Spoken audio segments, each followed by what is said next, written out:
Greetings, salute, and attention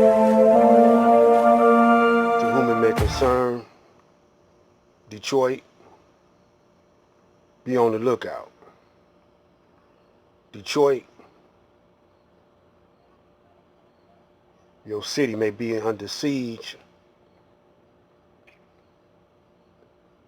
may be an occupied territory for the federal government.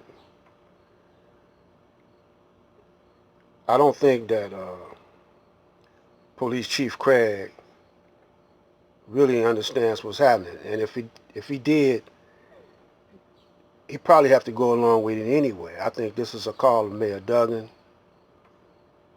to be occupied by this Project Legend,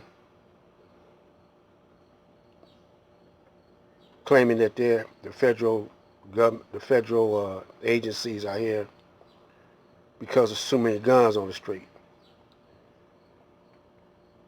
And I think that the group I Can't Breathe, I think they are paid provocateurs. I think all of this is orchestrated. I think this is an escalation of martial law, and they want Detroit. Dig this.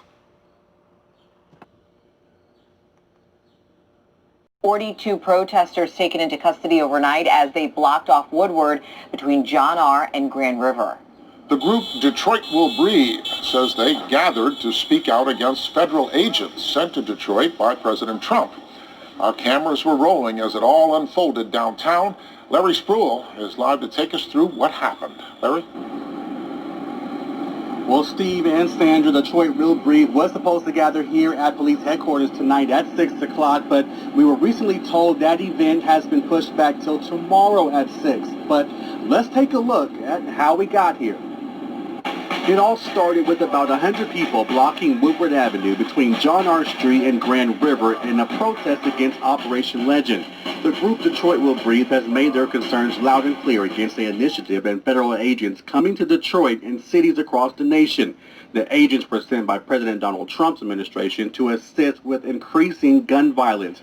Saturday's night protests, for the most part, did not have any issues up until around midnight. Local 4 there, as police armed with riot gear gave several warnings for the crowd to leave. That's when they moved in on the crowd, releasing rounds of tear gas in the air. You can see several people falling to the ground after police rushed people through the construction signs, which were placed there by the protesters. Our cameras caught police spraying the crowd with what appears to be pepper spray. It was then they arrested the leader of Detroit Will Breathe, Tristan Taylor. The crowd started moving towards Griswold, heading to Washington Boulevard, where police gave another set of commands asking the crowd to leave.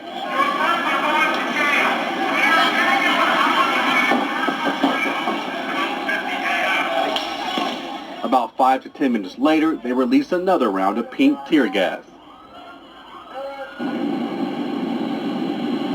And I do want to say that while we were out there last night, police did give multiple warnings and multiple commands for the crowd to leave before they went into action. I did speak to a representative with DPD, and they tell me that half of the people arrested are from outside of the city of Detroit. Meanwhile, Police Chief James Craig will talk to the media tomorrow afternoon. We're live at police headquarters tonight. Larry Spruill, Local 4.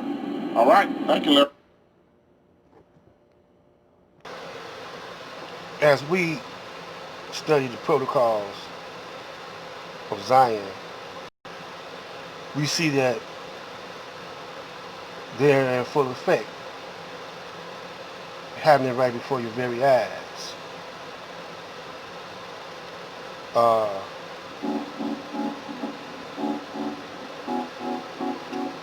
My advice is to stay cool. You gotta form and talk about what's going on. Most of you don't even want to talk about it. You don't want to talk about how it's a coincidence that this pandemic is happening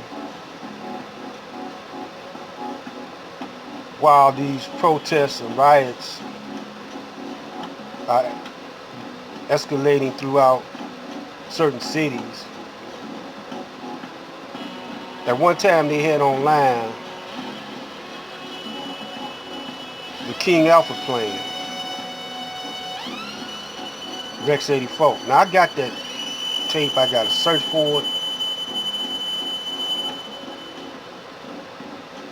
But I don't know. I think some of our grassroots organizations the leaders have been bought off because they're allowing these outsiders, provocateurs, to come in and start the problem. Because Chief Craig, he was a community orientated police chief, but I don't know what's happening with the different organizations allowing these outsiders to come in. But when we hear about it, we should not allow them to cause this type of confusion in Detroit. Because the police, if they try to stop it, they're going to be blamed for police brutality.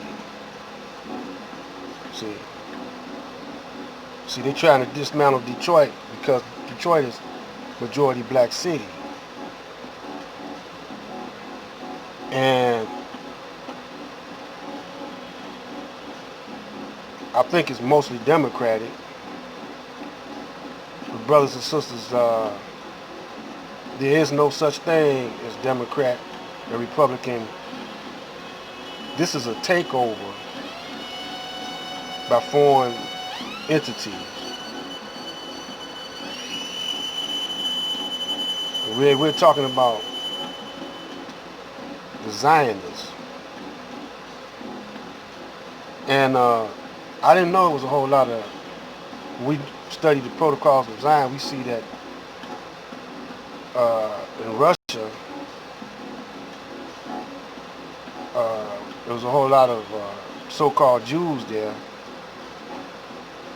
A lot of this is referring back to the election with the Russians and Trump. See, Trump, he double-crossed a whole lot of people.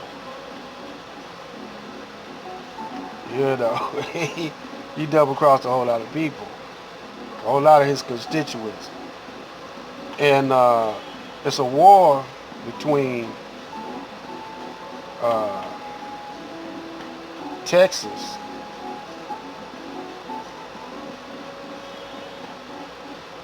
and the United States,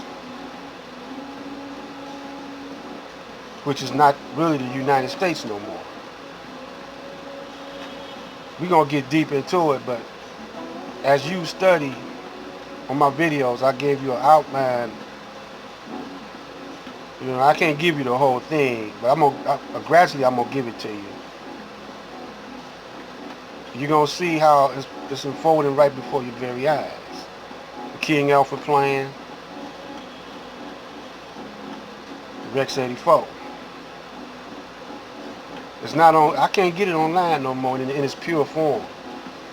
There's brothers talking about it, but when it first hit the airwaves, I think it was Radio Free America that brought it out. So you're going to have to get committees together. You're going to have to get block clubs together. You're going to have to organize your neighborhoods and your communities. That's the only way you're going to prevent a martial law in Detroit. I'm telling you. We're going to talk more about it. This is part one. I'm Black Light.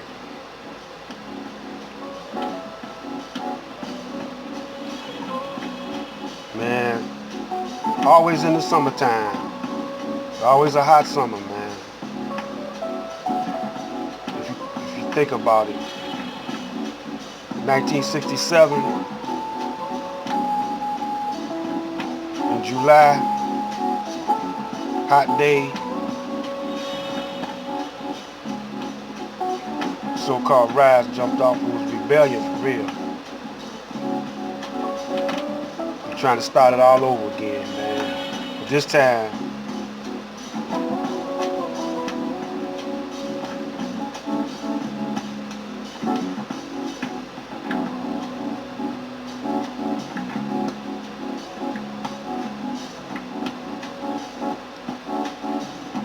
it's gonna be for forever.